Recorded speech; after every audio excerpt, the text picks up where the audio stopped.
Before you begin this, I always like to put a piece of cardboard or a heavy beach towel on the windshield to avoid damaging it. This photo illustrates the left side wiper blade. Using a flathead screwdriver, put it in the slot of the locking tab and push in the opposite direction of the lock position, blue arrow. Get a good grip on the wiper blade and pull it off of the windshield as far as it will go, which will only be a few inches. It is spring-loaded and should stay in the up position. You may want to put a cushion down under the arm you are working on to protect the windshield. Separate the blade, green arrow, from the wiper arm, yellow arrow, and continue to hold on to the wiper arm. Installation is the reverse of removal. Open the hood and remove the two 13mm fasteners, green arrows, that secure the right side wiper arms to the shaft they mount to. Here we already have a socket and a ratchet placed over one of them. Put your hands around the left side wiper cover and spread apart the plastic in the direction of the blue arrows to lift the cover off the wiper arm. Remove the 16mm fastener, green arrow, that mounts the left side wiper arm to the shaft. Rock and pull up on the left side wiper arm and work it back and forth until the arm comes loose. Be careful not to lose the slotted washer that fits into the wiper arm. These arms can be very difficult to get off due to corrosion. You can use a small puller. A battery terminal puller is very similar to the tool you need. Place the jaws around the base of the wiper arm, green arrow, and twist the lever into the center of the wiper shaft, yellow arrow. These may be too tight, so don't be surprised if it pops off and the tool goes flying. Again, have the windshield covered to protect it. Remove the 8 plastic Phillips head screw fasteners, green arrows, that secure the plastic cover at the base of the windshield. If they don't come out with a screwdriver, you can lever up on them with a door panel rivet removal tool. Be careful not to lever too hard. The windshield is under the plastic cover. Should not take much force to get these plastic inserts out. Use a door panel removal tool to remove the 8 plastic inserts that secure the Phillips head fasteners. Working at the base of the windshield towards the middle of the car, use a small flathead screwdriver to lever up on the 3 clips, green arrows, that hold the base windshield cover to the plastic firewall cover. Use your hands and pull off the wiper arm seals. 2 are pictured here. There is an additional one on the left side wiper shaft. Before you remove the wiper arm seal, you must remove the pitch adjustment washer.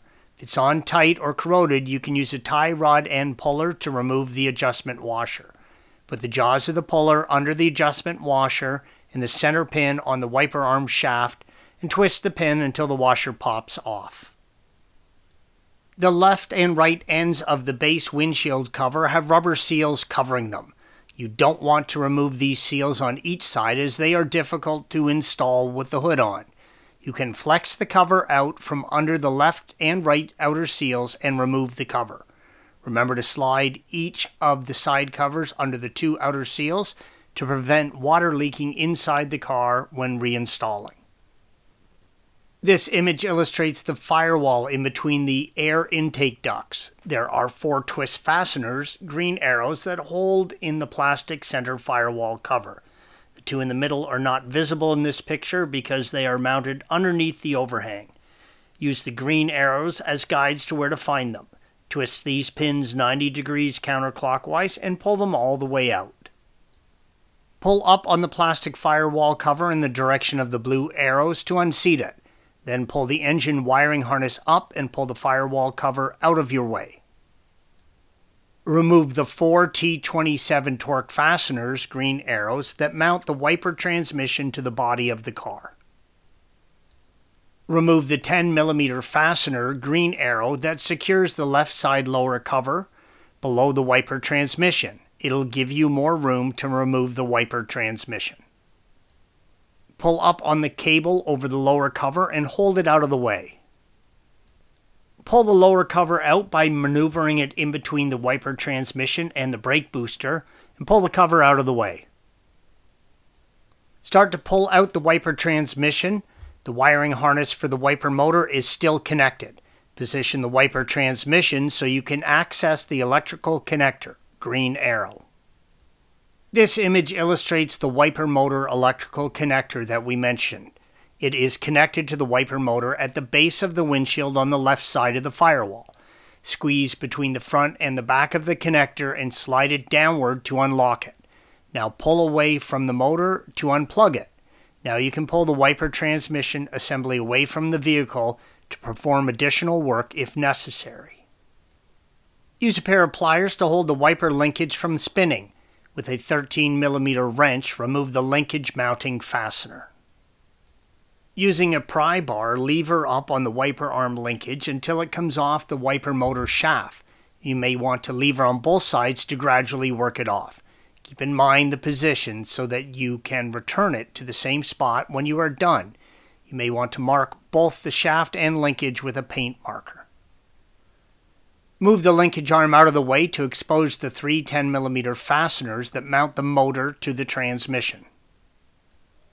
Put a paint marker on the shaft, fasteners, and linkage so you can line things up for reinstallation. You can now separate the motor from the transmission. If you are installing a new motor, it's a good idea to plug it in and turn the wipers on and off to park the motor in the park position. Installation is the reverse of removal.